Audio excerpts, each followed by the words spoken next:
Welcome everyone. Today we will be continuing our chapter Coal and Petroleum. We had finished coal in our last class.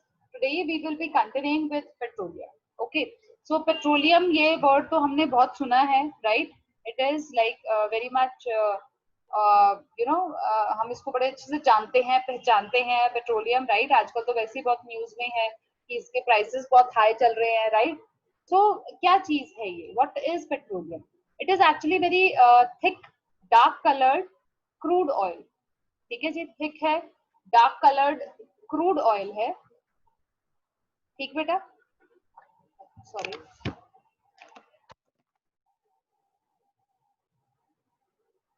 Yes. ठीक है बेटा, clear? सो इसमें क्या रहता है, mainly हम इसको एज अ फ्यूल यूज कर रहे हैं इन ऑटोमोबाइल्स. वहां पे आपको ध्यान होगा पेट्रोल, डीजल, ये सारा कहाँ से मिलता है? ये पेट्रोलियम से मिलता है. सो जो पेट्रोल होता है बेसिकली वो लाइट मोटर व्हीकल्स के लिए होता है. ठीक है, हम इस लाइट मोटर व्हीकल्स जैसे कि आपके cars, scooters, motor bikes, right? Petrol and जो गाड़ी आपकी थोड़ी सी हाई पावर की होगी उसके लिए हम डीजल यूज करते हैं, इंजन पे डिपेंड करता है. ठीक है, तो ये ज्यादातर हैवी मोटर व्हीकल्स के लिए होता है और ये आपका ज्यादातर लो मोटर व्हीकल के लिए होता है. Light motor vehicle, not low, it is light. Okay, तो ये जो होता है petroleum, it has got a very unpleasant order. बड़ी गंदी सी इसकी स्मेल होती है. इफ यू रिमेम्बर, जब भी आप पेट्रोल पंप पे जाते हैं, you have that significant fragrance. इनकी जो फ्रेग्रेंस तो नहीं कहना चाहिए, smell, right? It has got very unpleasant odor, right? Unpleasant odor. But sometimes I hear from students that they love the smell. I don't know why, but they love the smell. ठीक है, then it is like it is insoluble in water. ये इसकी characteristic property है कि जो petrol है, petroleum है, it is not soluble in water. ये पानी में soluble नहीं होता. ठीक है, तो इस चीज को आपने हमेशा ध्यान में रखना है that it is not soluble in water. Now where it is found? कहाँ मिलता है ये हमें? It is found deep below the ground and it is trapped in rocks. ठीक है, it is found quite deep below the rocks, below the ground and trapped in between the rocks. ठीक है बेटा, वहां पे ये रॉक्स के बीच में हमें ट्रैप्ड मिलता है, राइट? मैम ये भी पोल जैसे बनता है. यस, यहाँ पे सिर्फ फर्क क्या है, यहाँ पे मतलब वाटर के नीचे सारी चीजें दबी हैं. ठीक है, सी में जाके दब गए थे, वो भी हम बात करेंगे उसके बारे में, राइट? देन बेटा ये जो पेट्रोल होता है ना, it is a mixture, it is a very complex mixture of बहुत सारे कंपाउंड्स का. और वो कंपाउंड्स कौन से होते हैं? They are hydrocarbons. ठीक है, तो हम क्या कहेंगे, इसकी मेन कॉम्पोजिशन क्या है? Main composition is hydrocarbon. Yes, composition is hydrocarbons. Compositions होती हैं hydrocarbons. Hydrocarbons का मतलब पता है क्या होता है? वैसे कार्बन के साथ पानी. No, it is hydrogen and carbon के compounds. Okay, तो ये हाइड्रो मतलब हाइड्रोजन, ठीक है, और कार्बन का मतलब तो कार्बन ही है. तो ये कार्बन होता है ना बेटा, ये ऑल्दो ये चीजें आप 10th में करोगे, लेकिन just for your knowledge I am telling you, जो कार्बन होता है ना बेटा, इट इज वेरी ये ऐसा रिएक्टिव है कि ये अपने आयंस वगैरह लूज नहीं करता, ये शेयर करता है. तो शेयर करने के चक्कर में ये बहुत समाज सेविका या सेवक है ये, राइट? तो ये क्या करता है, हर बंदे के साथ अटैच हो जाता है, कितने कंपाउंड्स बनाता है. अब देखो ये कार्बन है, ठीक है, इसके पास 4 स्पेसेस खाली होती हैं जिसके साथ ये शेयर कर सकता है. और दूसरी इसके अंदर क्या खास बात होती है, एक बॉन्ड तो ये अपने साथ ही बना लेता है. अपने साथ ये एक बॉन्ड भी बना सकता है, 2 बॉन्ड भी बना सकता है, 3 बॉन्ड भी बना सकता है. सो क्योंकि इसके पास 4 वैलेंसी जो है वो खाली है, तो दैट इज व्हाई ये जो 2 प्रॉपर्टीज हैं ये इसको बनाती हैं. हमें इसके लिए अलग केमिस्ट्री बनानी पड़ी, अलग ब्रांच बनानी पड़ी, that is called as organic chemistry.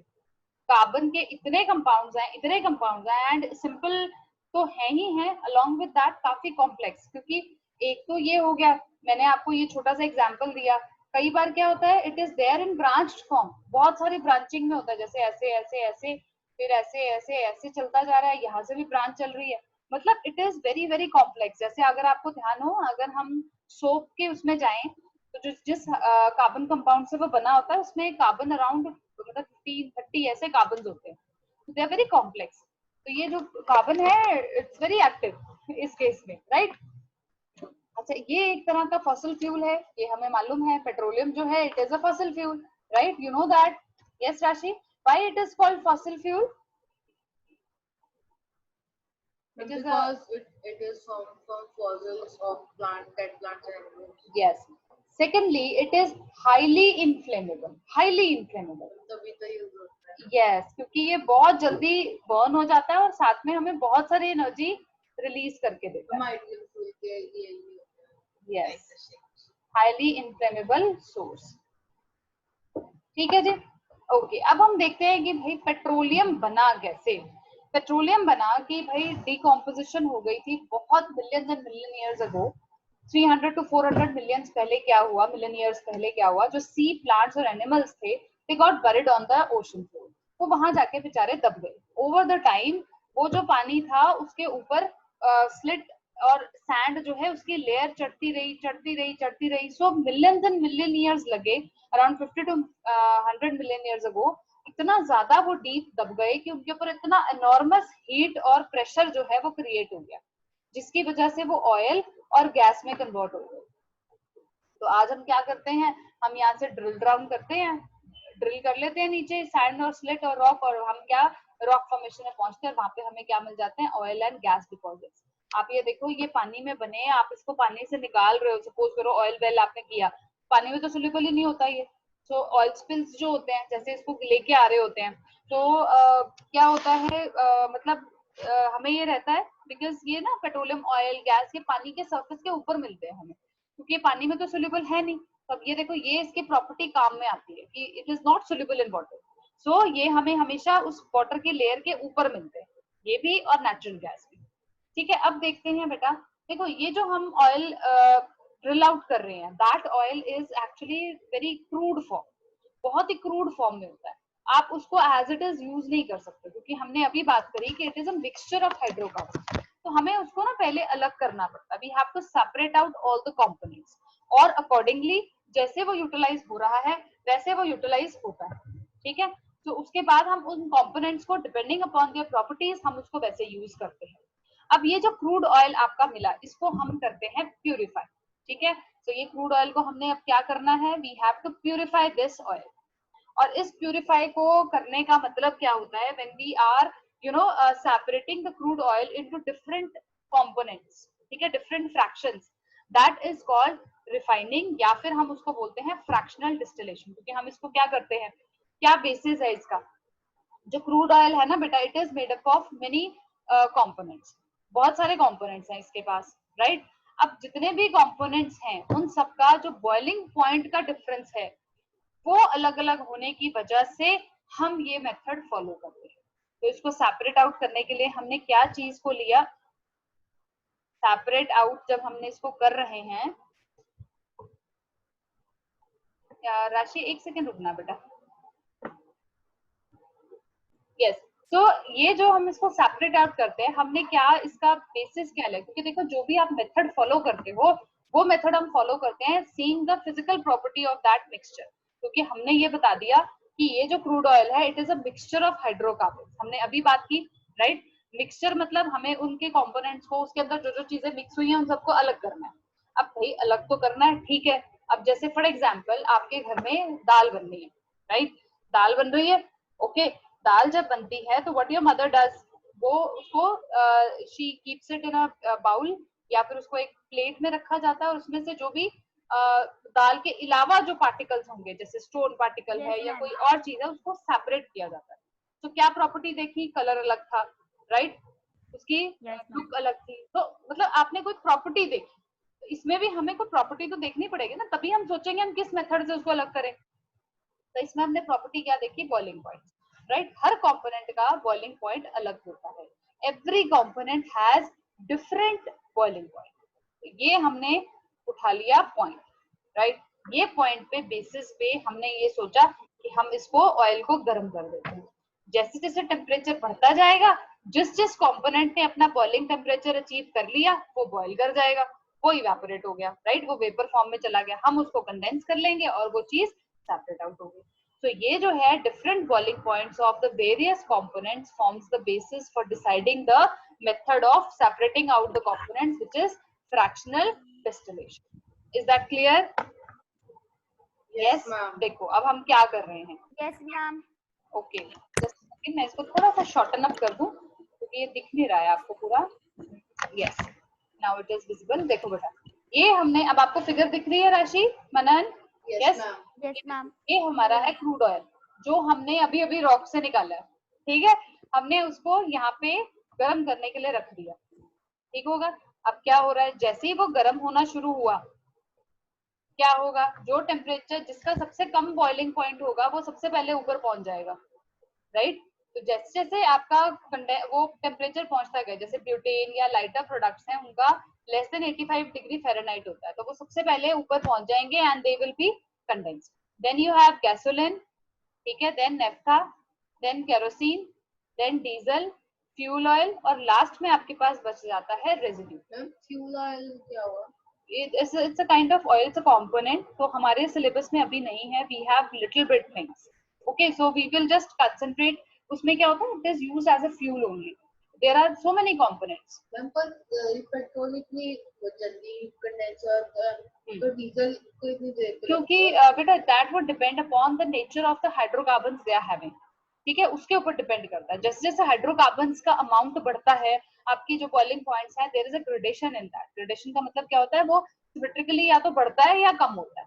There is gradation. Okay there may be increase there may be decrease. So increase होता है जैसे जैसे आप उसमें हाइड्रोकार्बन्स ऐड करते हो क्योंकि देखो कार्बन बढ़ रहा है हाइड्रोजन बढ़ रहा है तो नेचुरली वो डेंस होता जा रहा है.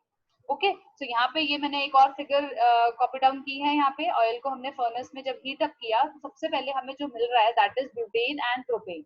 Okay then we are getting petrol, kerosene, diesel, fuel oil and last में what we are getting जो हमारे पास रेजिड्यू बच रहा था उसके अंदर से what we are getting lubricating oil, paraffin wax, asphalt, bitumen, lubricating oil ये सारी चीजें मिल जाती हैं. तो ये आपको लाइन वाइज याद भी करना है. ओके इसको रिमेम्बर कर लेना अच्छे से लर्न कर लेना. ठीक है अब हम देखते हैं ये जो हमने सारा कंपोनेंट्स ऑब्वियसली हम कंपोनेंट्स को सेपरेट आउट कर रहे हैं तो इनके कुछ यूजेस भी होंगे. हम ऐसे तो इतनी मेहनत करने वालों में से है नहीं. राइट ह्यूमंस का तो वैसे ही पता है यार हम नहीं ऐसे मेहनत करते. हमारे को पता है हमारे एग्जाम में वो चैप्टर आ रहा है तो हम बड़े अच्छे से करेंगे. नहीं तो हमने नहीं करना. कौन इतना दिमाग लगाए. तो ये तो फिर साइंटिस्ट है. क्यों इतनी एनर्जी फूकेंगे जब तक उसका कोई फायदा नहीं है भाई. तो देखो सबसे पहले है एलपीजी. एलपीजी आपको पता है एज अ फ्यूल यूज होती है घरों में इंडस्ट्री में. आपने देखा होगा बहुत सारे होटल्स में यूज होती है. Right then petrol. पेट्रोल आपको पता है कहाँ यूज होता है मोटर व्हीकल्स में होता है एविएशन इंडस्ट्री में है. अलोंग विद दैट ये ड्राई क्लीनिंग जो शॉप्स होती हैं जो ड्राई क्लीनिंग एरियाज होते हैं वहाँ पे एज सॉल्वेंट यूज किया जाता है. तो ये भी डर्ट को निकाल देता है और क्योंकि ये गीला नहीं करता एक्चुअली वाटर सोल्यूबल नहीं है ना ये. देन केरोसिन को आप स्टोव्स में लैंप्स में यूज करते हो. अब तो वो नहीं होता. अभी आपके स्टोव नहीं इतने जलते. अब तो हर जगह देयर इज थिंग कि हाँ आपको एलपीजी प्रोवाइडेड है लैंप्स हैं. पहले ये चलता था स्टोव चलते थे लैंप्स जलाए जाते थे क्योंकि अब तो इन्वर्टर्स हैं किसी को जरूरत नहीं पड़ती. राइट अलोंग विद दैट इसको जेट एयरक्राफ्ट में यूज करते हैं. डीजल आपको पता है कहाँ यूज करते हैं हैवी मोटर व्हीकल्स में जनरेटर्स में. लुब्रिकेटिंग ऑयल जैसे नाम बता रहा है it is use for lubrication. ये लुब्रिकेशन के लिए यूज होता है. राइट पैराफिन वैक्स बहुत सारे ऑइंटमेंट्स कैंडल्स वैसलीन्स उनको बनाने में काम आता है. विटामिन जो है वो रोड सर्फेसिंग के लिए या फिर पेंट्स बनाने के लिए काम में आता है. ठीक है क्लियर है ये बात. ठीक है ओके ओके राशि नाउ रिपीट द यूजेस बेटा. Ma'am, the LPG is used as fuel at home and Yes. as industry. Yes. Petrol is used in motor vehicles, cars, and aircraft. Yes. Diesel is used in electric generators and motor vehicles. Lubricating oil is used in lubrication industry. Yes. Machinery and paraffin wax is used in various ointments, Vaseline, etc. And bitumen is used to manufacture paints or more or for road surfacing. Yes. ठीक है clear है. Petroleum clear हो गया उसके constituents clear हो गए. Now we have another resource which is your natural gas. Okay ये जो नेचुरल गैस है as the name is suggesting it's a natural resource.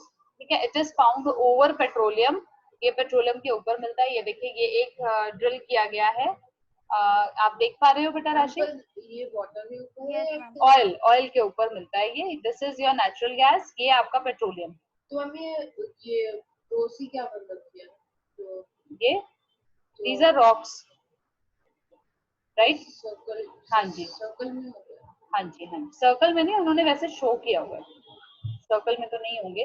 अब नेचुरल गैस जो है बेटा, देखो नेचुरल गैस हमारी कलरलेस होती है, ऑर्डरलेस होती है, ठीक है। इसकी जो जनरल प्रॉपर्टीज हैं क्या क्या है? कलरलेस है, yes it is colourless and yes odourless. और सबसे पहले तो ये बेटा सिंपल हाइड्रोकार्बन्स का बना हुआ है, ठीक है। Simple hydrocarbons consist of simple hydrocarbons. और सबसे इंपॉर्टेंट कॉन्स्टिट्यूएंट कौन होता है बेटा? दैट इज मीथेन, ठीक है। मेन कॉन्स्टिट्यूएंट है methane which is CH4। Very good Manan, it is CH4, right. Then बेटा ये कंबस्टेबल है, ठीक है। कंबस्टेबल के साथ साथ ये नॉन टॉक्सिक है।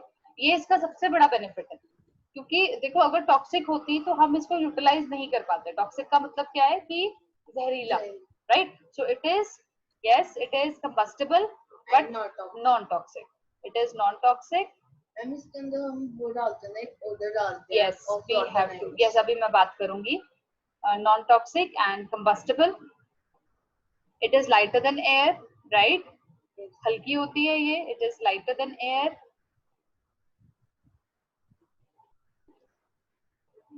lighter than air, ठीक है। देन आप इसको एज अ क्लीन फ्यूल, इसको आजकल काफी ज्यादा इम्पोर्टेंस दी जा रही है, बिकॉज ये एक तो कंप्लीट कंबशन शो करता है, लेस पोल्यूटेड, यस लेस, बहुत लेस पोल्यूशन कॉज करता है, इट्स वेरी क्लीन फ्यूल। अब बेटा देखो जैसे मैंने आपको बताया कि जो नेचुरल गैस है ये हमें रॉक्स के बीच में ट्रैप मिलती है और above the layer of petroleum वहां पे मिलेगी ये। और हमारे इंडिया में ज्यादातर ये त्रिपुरा, राजस्थान या फिर जो कृष्णा गोदावरी डेल्टा है वहां पे ये काफी रेडिली अवेलेबल है। अब आता है बेटा जैसे कि हमारा जो यूजेस हैं, अगर हम बात करते हैं नेचुरल गैस के, देखो सबसे पहला जो यूज आता है इसका रेजिडेंशियल। अब रेजिडेंशियल मतलब आप इसको एज CNG या फिर एज LPG यूज करते हो, ठीक है। अब CNG तो सबको पता है, कंप्रेस्ड नेचुरल गैस। LPG क्या होता है? It is liquefied petroleum gas. इसमें हम क्या करते हैं, इसका मेन कॉन्स्टिट्यूएंट होता है ब्यूटेन, वैसे तो, ठीक है। अब ब्यूटेन ये ऑर्डरलेस है, अब स्मेल तो आ नहीं रही। सपोज करो आपका जो गैस है वो लीक कर गया, राइट। अब हमें कैसे पता लगेगा? क्योंकि इट इज वेरी कंबस्टेबल। आप जरा सा लाइटन अप करते हो ये एकदम से जलना शुरू हो जाता है।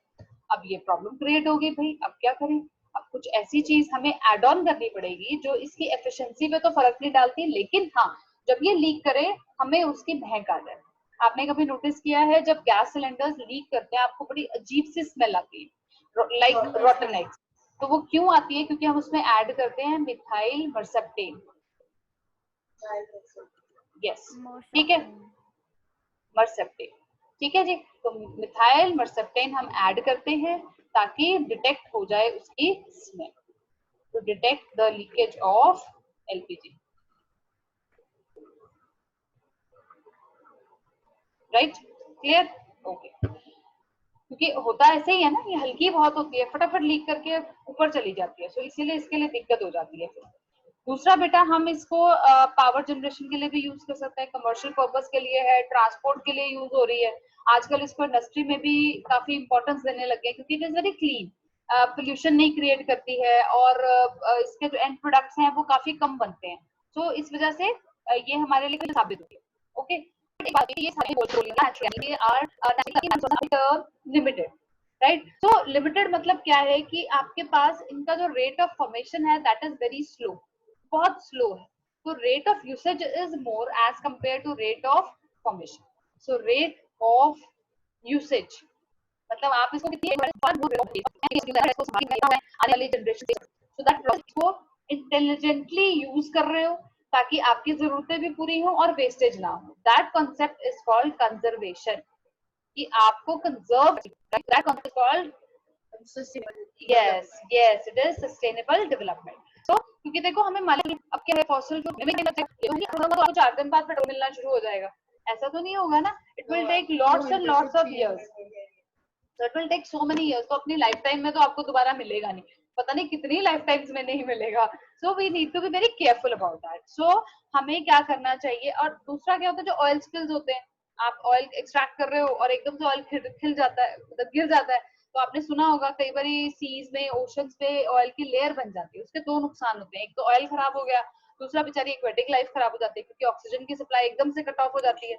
ऑयल जो है वो पानी में सोल्यूबल तो होता नहीं है, तो वो क्या करता है, वो ऊपर ही लेयर बना देता है, तो it cuts of that oxygen supply, right. तो उसके लिए भी हमारी दिक्कत खड़ी हो जाती है. सो हमें हमेशा फॉसिल फ्यूल्स को with very, we should be very careful while using that. तो जैसे कि मैंने यहाँ पे I have just put up the things. पहला तो बेटा आपको फॉसिल फ्यूल्स जब बचाने हैं, व्हाट यू शुड डू, आपको कोशिश ये करो जहाँ पे आप बाइसिकल या वॉक करते जा सकते हो, you should go. You should avoid taking your cars. You should avoid going, using that the things which use fossil fuels, right? Then अगर आपको देखो रात को आपने जाना है, तो ऑब्वियसली आप लाइटनिंग तो यूज करेंगे ही. दूसरा, अगर सपोज करो जैसे कि पूलिंग हो सकती है, कार पूलिंग हो सकती है, आप कार पूलिंग करो, पब्लिक ट्रांसपोर्टेशन आप यूज कर सकते हो, पब्लिक ट्रांसपोर्टेशन यूज करो. दूसरा, आपकी गाड़ी की मेंटेनेंस जो है वो आप प्रॉपर करके रखो, ठीक है. सो हम कार पूलिंग के लिए सजेस्ट कर सकते हैं, राइट. कार पूलिंग होता है बेटा, जैसे सपोज करो एक ऑफिस में आपके घर के आसपास के 5-6 लोग जो हैं वो एक ही ऑफिस में जा रहे हैं, या उनके ऑफिस आसपास हैं, right. So they can collaborate with each other and one by one वो एक कार लेके जाएंगे. तो एक कार में अराउंड, अगर बड़ी कार है तो आप आराम से 5 या 6 पीपल एक साथ आ सकते हो. तो उससे क्या होता है, वो 5-6 कार्स की जगह सिर्फ एक कार जाएगी. That is called carpooling and it is very beneficial. आपके पॉकेट के लिए भी अच्छा है, आपका एनवायरमेंट के लिए अच्छा है. तो कारपूलिंग के लिए हमें सजेस्ट करना चाहिए. देन आप अपनी कार की या जो भी व्हीकल आपके पास है उसकी मेंटेनेंस आप करवा के रखो. सर्विसिंग जो है वो प्रॉपर होनी चाहिए. टायर प्रेशर प्रॉपर होना चाहिए. तो उससे क्या रहता है बेटा, टायर प्रेशर भी प्रॉपर हो तो इंजन पे कम जोर पड़ता है, राइट. एफिशिएंसी बढ़ता है. यस. देन आप पब्लिक ट्रांसपोर्टेशन की तरफ रुख कर सकते हो, राइट. यस, बिल्कुल ठीक है. We can opt for electric, लेकिन इलेक्ट्रिक में भी बेटा हमारे फॉसिल फ्यूल्स यूज होते हैं, right. But yes, we can opt for that. E transportation आप कर सकते हो, राइट. यस. और कुछ एक सेकेंडली एक चीज ये भी होती है, don't drive too fast. You should always drive at a very medium pace.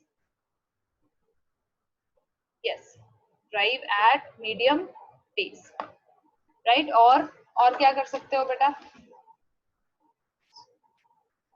देखो ये है नेचुरल गैस. मैंने एक छोटा सा इसके लिए एक पाई चार्ट आपके लिए बनाया है. नेचुरल गैस जो है बेटा, it is form from organisms which were trapped, ठीक है, layers of rocks. Tiny sea animals थे जो बहुत मिलियंस एंड मिलियन ईयर्स पहले दब गए, वहां से मिला. घरों में ये यूज होता है, ठीक है. एनवायरमेंटली फ्रेंडली फ्यूल है ये. And above all it is there in the gaseous state.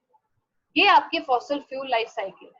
देखो रिसोर्सेज हैं, रिसोर्सेज की डिस्कवरी होती है, डिस्कवरी के बाद उनको हम एक्सट्रैक्ट करते हैं. आफ्टर दैट ऑब्वियसली हम उसकी कंबशन कर देते हैं, मतलब we burn them and that leads to pollution. तो एक्चुअली क्या हो रहा है, साइकिल मतलब क्या, ये लाइफ साइकिल है, it is not the cycle. Cycle में क्या होता है, ये चीज दोबारा वापस पहुंचनी चाहिए, but that step is very very very very slow, बहुत स्लो है. तो इसी वजह से इसकी साइकिल, यस, नो पोल्यूशन से नहीं. जैसे सपोज करो कार्बन तो रिलीज हो गया ना बेटा, कार्बन रिलीज हुआ तो अब दूसरे ऑर्गेनिज्म मरने चाहिए, वो मरेंगे, दबेंगे, फिर हमारा फॉसिल फ्यूल बनना चाहिए. बट वो नहीं हो रहा है क्योंकि दैट, यस, उसके लिए बहुत टाइम लगता है. That step is very very small, right. इसके अलावा भी बेटा आपको एनर्जी कंजर्व करने में हेल्प करनी चाहिए. जैसे अगर हम फॉसिल फ्यूल की बात करते हैं, you should conserve energy, electricity also. घरों में जो एनर्जी आ रही है, जैसे suppose we are living at some place जहाँ पे थर्मल पावर प्लांट्स हैं, तो वहां पे क्या यूज होता है, कोल यूज होता है फॉर जनरेशन ऑफ स्टीम. तो आपको अपने घर में ये कोशिश करनी चाहिए कि आप कम से कम इलेक्ट्रिसिटी यूज करें, मतलब जहाँ पे आप अवॉइड कर सकते हैं वहां पे आप अवॉइड करो. जैसे कि फॉर एग्जांपल अगर आप एक कमरे में नहीं बैठे हो तो वहां के फैंस बंद कर दो, राइट. वहां पे लाइट नहीं जलाओ. यस, सोलर पैनल्स यूज कर सकते हो. दूसरा, अगर डे लाइट है और आपके रूम में अच्छे से लाइट आ रही है तो ऑलवेज प्रेफर कि आप कर्टन हटा दो, ट्यूबलाइट्स मत ऑन करो. सेकेंडली, आप अननेसेसरी टीवी मत देखो. जबरदस्ती ये नहीं कि आप टीवी देखते रहो. आपने फोन चार्जिंग पे लगाया है, आपने कोई भी इक्विपमेंट चार्जिंग पे लगाया और इट हैज फिनिश्ड, उसकी चार्जिंग हो चुकी है, तो always switch off that button, उसको ऑफ कर दो. नहीं तो आधे से ज्यादा एनर्जी तो ऐसे ही वेस्ट हो जाती है। ठीक है, तो इन चीजों का, छोटी छोटी बातों का अगर हम ध्यान रखते हैं तो we will be putting in our efforts, हम अपनी तरफ से एफर्ट्स पुट इन करेंगे और एनवायरमेंट को सेव करेंगे, राइट? ठीक है, सो दैट्स इट, हमारा चैप्टर हो गया finish, so that is very good.